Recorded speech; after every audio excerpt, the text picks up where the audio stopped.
bivuga neza ati twabapfuye ku byaha twakomeza kubiramiramo gute? Ikibazo kiri ahangaha, kuba twaravukiye muri Adamu waturaze ibyaha, byakugora kumva buryo ki wagiye muri Kristo. Pawulo aravuga muri kino gice, aravuga ati nuko mbese twebwe abapfuye ku byaha twakomeza kuramira muri byo dute? Ntimuzi yuko twese ababatirijwe muri Yesu Kristo twabatirijwe no mu rupfu rwe? Mwumve iki kintu, ndashaka kukwereka buryo ki Imana yagushize muri Kristo. Noneho biza gukorera kubyumva, twavukiye muri Adamu. Kugira ngo tuve muri Adamu, nta bundi buryo bushoboka bwatuma uva muri Adamu bitanyuze mu rupfu. Inzira imwe ishoboka yo kugira ngo uve muri Adamu nuko upfa, ahasigaye ibye isano ufitanye nawe bikaba birarangiye. Rero nicyo kintu Pawulo avuga ku murongo wa 3, avuga ngo ntimuzi yuko twese ababatirijwe muri Yesu Kristo twabatirijwe no mu rupfu rwe? Mu yandi magambo, twapfanye nawe. Arakomeza akabivuga, nuko rero kubw'umubatizo twahambanywe nawe mu rupfu rwe, kugira ngo nk'uko Kristo yazuwe n'ubwiza bwa Data wa twese, aba ari nako natwe tugendera mu bugingo bushya. Mu yandi magambo, Kristo apfa twapfanye nawe, azuka tuzukana nawe. Apfa yari yishe Adamu n'umurage wose yaduhaye. Isano dufitanye na Adamu tuba turisize ku musaraba, tudusize mu gituro. Noneho azutse tuzukana ubugingo bushya. Niyo mpamvu bari muri Kristo Yesu baba ibyaremwe bishya, nta sano baba bagifitanye n'ibya Adamu. Murongo 5 uravuga ngo ubwo twateranijwe nawe gusangira urupfu nk'urwe, twateranijwe nawe nande? Ni Imana. Handi nabasomeye Wakorinto ba mbere cyane 30, Imana niyo yadushize muri Kristo, noneho iduteranya na Kristo, iduteranyirije ubwo twateranirijwe nawe gusangira urupfu rwe, niko tuzaba duteranyijwe nawe gusangira kuzuka nk'uko. Kandi tumenye iki? Yuko umuntu wacu wa kera yabambanywe nawe, kugira ngo umubiri w'ibyaha ukurweho, twe kugumya kuba imbata z'ibyaha. Uyu mubiri w'ibyaha uri kuvuga ni ya kamere. Uyu mubiri w'ibyaha ni cyaha, ni ya nature, ni ya principe, ni cya kintu kidukoresha ibyaha. Aha mu gatatu tuvuze ngo tumenye iki? Yuko umuntu wacu wa kera yabambanywe nawe. Uwo muntu wacu wa kera yabambanywe nawe ni Kristo, ni kamere yacu yindi twahawe na Adamu. Imana yaradufashe idutereka muri Kristo, maze tubambanwa nawe. Ni nkaho navuga nti ubu mfashe izi mfunguzo nkazitereka muri no Bibiliya, maze ngafunga. Ahasigaye nkafata Bibiliya nkayohereza kuri poste, nkayohereza umuvandimwe ushobora kubura ahantu mu gihugu cy'amahanga, tuvuga muri Amerika mu rugero, akaba yifuzaga Bibiliya y'Ikinyarwanda. Yego afite Icyongereza agisoma, ariko ngo urumva yifuza gusoma Bibiliya y'Ikinyarwanda. Noneho nkayimwohereza iri kumwe na za mfunguzo. Mumbwire, imfunguzo zizaguma mu Rwanda, Bibiliya ijye muri Amerika yonyine, cyangwa imfunguzo zizajyana na Bibiliya muri Amerika? Ntekereza ko byoroshye kubyumva. Imfunguzo nashyize muri ya Bibiliya zizagenda zigere muri Amerika. Bibiliya nigere zizagerayo. Bibiliya nibagira ibyawe ikajugunywa ikagwa mu nyanja, n'ubundi n'imfunguzo zizajyana. Uko niko Imana yafashe Adamu wa kera, ari we twebwe, rero kamere zacu, izitereka muri Kristo, maze ngo kandi tumenye iki? Yuko umuntu wacu wa kera yabambanywe nawe, kugira ngo umubiri w'ibyaha ukurweho, twe kugumya kuba imbata z'ibyaha. Rero kamere yacu Imana yibambye ku musaraba hashize imyaka irenga 2000. Hano hahita haza ikibazo, ahantu hangoye naho ngaho. Rero ahantu hangoye kuhumva naho ngaho, ni gute wambwira ko kamere Imana yayibambye igapfa kandi mbona igikomeza gukora ibyaha? Aho hantu harangoye cyane kubyumva, kubera ko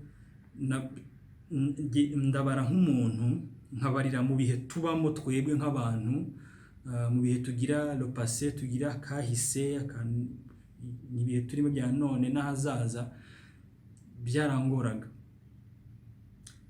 Umunsi umwe ndi gusoma igitabo ndumva ari igitabo cya Luka, niho nabonye urugero rwamfashije kumva icyo nshaka kubwira. Hari ibintu Imana yarangije ushobora kuzabamo ahazaza kandi iyo yarabirangije. Reka ndebe niba reka mbasomere iki gitekerezo ibintu byabaye muri Mariko igice cya 11 umurongo wa 12. Yesu avuma igiti cyitwa umutini. Bukeye bwaho mu gitondo bamaze kuva i Betaniya, bukeye bwaho mu gitondo ngo bukeye bwaho mu gitondo bamaze kuva i Betaniya arasonza, areba kure abona umutini uriho ibibabi, arawegera ngo ahari yawubonaho imbuto. Nyamara awugezeho ntiyagira icyo abona keretse ibibabi, kuko kitari igihe cyo kwera kw'imitini. Arawubwira ati, umuntu ntakarye ku mbuto zawe iteka ryose. Abigishwa be barabyumva. Bageze i Yerusalemu yinjira mu rusengero, yubika ameza. Ukomeze uwo murongo noneho wumve ku murongo 20. Bukeye iby'umutini n'ibyo gusenga no kubabarirana. Bukeye bwaho mu gitondo kare bakigenda babona wa mutini wumye uhereye ku mizi. Petero yibutse ngo bukeye bwaho mu gitondo bamaze kuva i Betaniya arasonza, areba kure abona umutini uriho ibibabi, arawegera ngo ahari yawubonaho imbuto. Nyamara awugezeho ntiyagira icyo abona keretse ibibabi, kuko kitari igihe cyo kwera kw'imitini. Arawubwira ati, umuntu ntakarye ku mbuto zawe iteka ryose. Abigishwa be barabyumva. Bageze i Yerusalemu yinjira mu rusengero, yubika ameza. Ukomeze uwo murongo noneho wumve ku murongo 20. Bukeye iby'umutini n'ibyo gusenga no kubabarirana. Bukeye bwaho mu gitondo kare bakigenda babona wa mutini wumye uhereye ku mizi. Petero yibutse ibyaho aramubwira ati, mwigisha, dore wa mutini wavumye wumye. Yesu arabasubiza ati, mwizere Imana.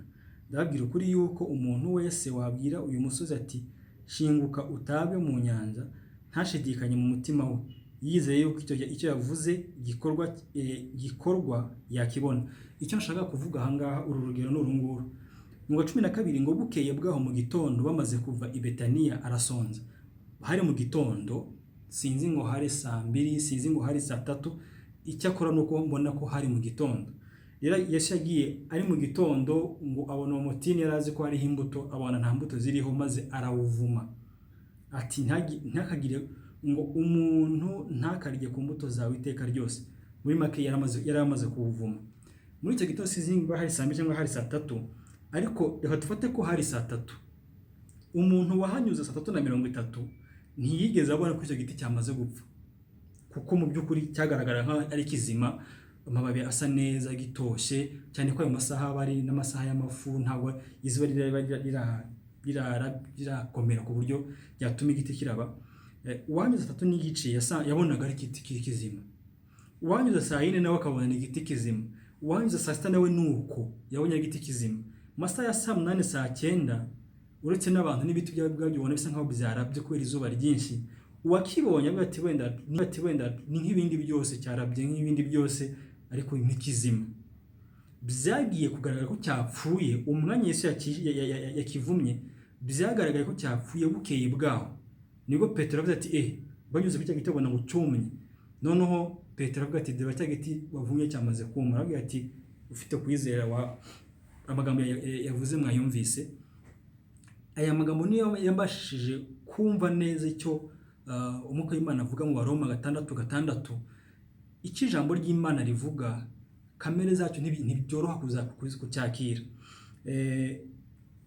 Imana yaradufashe dutereka muri Kristo, itubambana na kamere zacu. Wa muntu Adamu wa murage Adamu yaduhaye, wa murage w'icyaha, Imana yaradufashe muri Adamu idutereka muri Kristo. Noneho ibyacu na Adamu birangirira ku musaraba, turapfa biba birangiye. Amateka yacu dufitanye na Adamu, isano ryacu dufitanye na Adamu, ibyacu byose dufitanye na Adamu byarangiriye ku musaraba. Kristo tubambanywe na Kristo ku musaraba. Mu yandi magambo, twabambanywe na Kristo ku musaraba. Pawulo arabivuga mu Galatiya 2:20 ngo nabambanywe na Kristo ariko ndiho. Rero Pawulo yari abizi neza ibyo yavugaga, yari abizi amateka yacu na Adamu yarangiriye ku musaraba. Mu yandi magambo, cya kintu kidukoresha icyaha, cyaha hame ry'ibyaha byarangiriye ku musaraba. Amaraso yadukemura ikibazo cy'ibyaha dukora. Umusaraba wadukemura ikibazo cya hame, ya kamere yakemuwe ku musaraba, yabambanywe na Kristo ku musaraba. Niyo mpamvu avuga ati kugira ngo umubiri w'ibyaha ukurweho. Mu yandi magambo, iyi kamere ipfe, twe kugumya kuba imbata z'ibyaha, kuko wapfuye abatsindishirijwe ibyaha. Mu yandi magambo, ibyaha n'icyaha dukora byamaze gukemurwa, twamaze guhanwa, twarahanywe, ntabwo tuzahanwa bwa kabiri. Twarahanywe kuko Imana ntabwo Yesu yabambwe n'abayuda, ntabwo aribo bamushize ku musaraba. Mu bigaragara nibo babikoze, ariko ni Imana yapanze uwo mugambi. Imana niyo yamubambye ku musaraba kugira ngo ahanirwe ibyaha byacu. Ababikoze bazabihanirwa, ariko byari mu mugambi w'Imana ko Yesu abambwa kugira ngo ahanirwe ibyaha byacu. Yahanywe mu mwanya wacu, ariko Imana yadushize muri we, natwe duhanirwa muri we. Ariko niba twarapfanye na Kristo, twizere yuko tuzabanaho nawe, kuko tuzi yuko Kristo amaze kuzuka atagipfa, urupfu rukaba rutagimufiteho urutabi. Urwo rupfu yapfuye rimwe risa ku bw'ibyaha, ariko ubwo ariho ku bw'Imana. Aba ariko namwe mwiyumvamo. Icyo nshaka kuvuga rero nicyo ngicyo mu magambo make, kugira ngo nsoreze ahangaha. Imana, iby'ibyaha twakoze, iby'ibyaha dukora n'iby'ibyaha tuzakora byakemuwe n'amaraso ya Kristo. Twamaze kubarirwa muri Kristo. Hanyuma iby'iyi kamere idukoresha ibyaha, iby'iryo hame rihora rituma dukora ibyaha buri munsi, nabyo nayo yamaze kubamba muri Kristo, ibamba ku musaraba. Mu yandi magambo, Imana yaduteruye idushyira ku musaraba muri Kristo Yesu. Tumaze guhanirwa, mbese turapfa. Mu yandi magambo, twarapfuye, izi kamere zacu zarapfuye. Niyo mpamvu navuze ntibiragoye kubyumva, kuko ukibona kamere igikora, ukirakara, ugifite inyota y'ibyaha runaka, ukabona biracyakurimo, byakugora kwemera ko wapfuye. Nk'uko nari baharugaye uriya mutini, umuntu utazi ibyawo yari butekereze ko umutini ukiriho kandi wamaze gupfa. Kugira ngo bigaragare ko wapfuye, byasabye ko bigaragara mu wundi munsi ukurikiye nibwo byagaragaye ko wa mutini wapfuye. Yabonaga ari muzima. Uko niko bimeze, niko ari kamere zacu. Ku bigaragara, uzarinda uva muri no mubiri ukibona ikigaragambya, ukibona igifite ibintu ishaka gukoresha, ariko yarapfuye, amaze kubamba ku musaraba, yarapfuye. Uzajya ubona n'ubundi ugifite akantu ko kurakara, ntibivuze ko itapfuye, yarapfuye. Uzajya ubona n'ubundi ufite akanyota k'ibyaha n'ubundi wakundaga, ntibivuze ko itapfuye, yarapfuye. N'ubundi uzarinda uva mu mubiri ujye mu ijoro, niba barizeye koko, ukibona ikigaragambya, ukibona hari ibintu bisa nkaho ikomeje kwikoresha ibyaha, ye kuzakubeshya ko ikiriho, yarapfuye. Ukwiye kumenya ko yapfuye, ntabwo ukirimbata noneho iyo kamere ngo ukomeze. Arabivuga muri ano magambo, muri kino gice aravuga ngo nuko tugire dute, mbese dukora ibyaha ko tudatwarwa n'amategeko, ko tutwarwa n'ubuntu. Ahantu ushaka cyane ngo ibyo mbivuze nk'umuntu kubw'intege nke z'imibiri yanyu, kuko nk'uko mwahaga ibiteye isoni n'ubugome ingingo zanyu kuba imbata zabyo, bigatuma muba abagome, aba ariko nanone muha gukiranuka ingingo zanyu kuba imbata zako, kugira ngo mwezwe. Mu yandi magambo, reka nitangeho urugero. Kamere nubwo yankoresha iby'inkoresha, ntabwo inyibagiza ko yapfuye, ntabwo binyibagiza ko namaze kubambwa na Kristo ku musaraba. Ndabizi ko byarangiye. Kamere ibyo ishaka kunkoresha, rero amaraso ya Kristo yatubabariye, yatuvanyeho ibyaha byose, ibyo twakoze, ibyo dukora n'ibyo tuzakora, twamaze kubibarirwa. Iyi kamere iduteza ibyaha nayo yamaze gutsindwa ku musaraba. Twabambanywe na Kristo ku musaraba. Ntabwo tukiriho, kamere zacu ntabwo zikiriho, zarabambwe, zarapfuye. Nkuko navuze, nubona ibikoresho ibyo ukoresha uzarinda upfa n'ibyo ukibona ikigaragambya, ariko ntibikwibagize ijambo ry'Imana rivuga. Ijambo ry'Imana rivuga ko yamaze kubambwa, yarapfuye, amateka dufitanye na Adamu yarangiye ku musaraba, twavutse turi abantu bashya. Mu gice cya 15 cy'Abakorinto ba mbere, Bibiliya ivuga ko hari Adamu wa mbere hakabaho na Adamu wa nyuma. Ntabwo ari Adamu wa kabiri, ni Adamu wa mbere na Adamu wa nyuma. Hama hakabaho n'umuntu wa mbere, hakabaho n'umuntu wa kabiri. Uyu Adamu wa mbere niwe dufitanye isano nawe. Adamu wa nyuma ashushanya Kristo, niwe warangije amateka y'ibya Adamu wa mbere. Noneho umuntu wa kabiri niwe Kristo, niwe navuga ngo niwe imfura mu byaremwe, niwe mfura. Mu yandi magambo, twagiranye isano. Kristo amaze kwambara umubiri akaba umuntu, navuga ko yatubereye grand frère, yagiranye isano natwe, isano rizahoraho, byamaze kurangira. Ntiyigeze yisanisha n'igiti, ntiyigeze yisanisha n'ibuye, ahubwo yisanishije n'umuntu. Uwo muntu wa kabiri ari we Kristo yisanishije natwe kugira ngo tubere grand frère by'iteka ryose. Yabaye umuntu, noneho yambaye kamere muntu kugira ngo abe grand frère w'iteka byose. Ni grand frère wacu, n'umuvandimwe, bitavanye ko ari n'Imana yacu. Rero amateka dufite muri Adamu yarangiriye ku musaraba, ubu dufite amateka mashya. Niyo mpamvu mu Bakorinto ba mbere igice cya 5:17 bavuga ngo abari mu Kristo Yesu babaye ibyaremwe bishya. Turi ibyaremwe bishya, dufite amateka mashya muri Kristo Yesu. Amateka yacu atangirira mu gukiranuka. Amateka yacu atangirira mu gukiranuka. Amateka y'ibyaha no kwitwa abanyabyaha no kwitwa abantu bo gucibwaho iteka byarangiranye na Adamu. Ibyo byamaze kurangira. Muri kamere turi abanyabyaha, n'uwo kamere yamaze gucibwaho iteka. Nibyo muri Kristo Yesu turabakiranutsi, atari uko twakintu cyo twakoze, nta cyo gukiranuka na kimwe twakoze, ahubwo twitira ibyo Kristo yakiranutsemo byose. Rero niba bizizeye, niba wizeye ijambo ry'Imana rivuga, ndakwibutsa ko amateka yawe, ibyaha bari babariwe, amateka yawe muri Adamu yararangiye. Ukwiye kwibara nk'uko parabivuga ngo abe ariko namwe mwiyumvamo ko mwapfuye ku byaha, mukaba muriho ku Mana muri Kristo Yesu. Wikonsidere gutyo. Uko niko kwizera. Uri icyaremwe gishya, uri umwana w'Imana, wavutse mu muryango w'abana b'Imana, uri umukiranutsi kubera ibyo Kristo yakoze. Ingingo zawe, icyo Imana yaguhaye cyose, amafaranga, ubushobozi, umunwa, ingingo zawe zose zigomba gukora ibyo gukiranuka. Imana ibahe umugisha rero, ikomeze iganire n'imitima yanyu, ikomeze ibagirire neza. Kandi ndanezerewe ko mbashije kuganira namwe icyo Kristo yadukoreye. Ni ibintu nzakomeza kuvuga.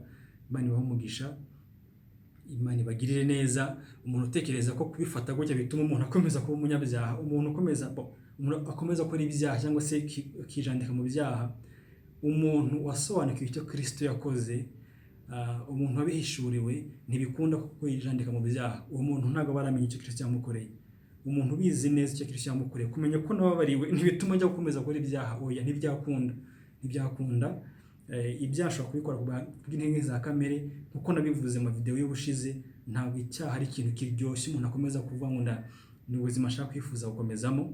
Rero kumenya ko nababariwe muri Kristo, kumenya ko kamere yamaze kurangira, ntagifitanye isano nabyo, bituma nezerwa kuba muri Kristo, bituma nezerwa kuba ubuzima buhesha Imana icyubahiro.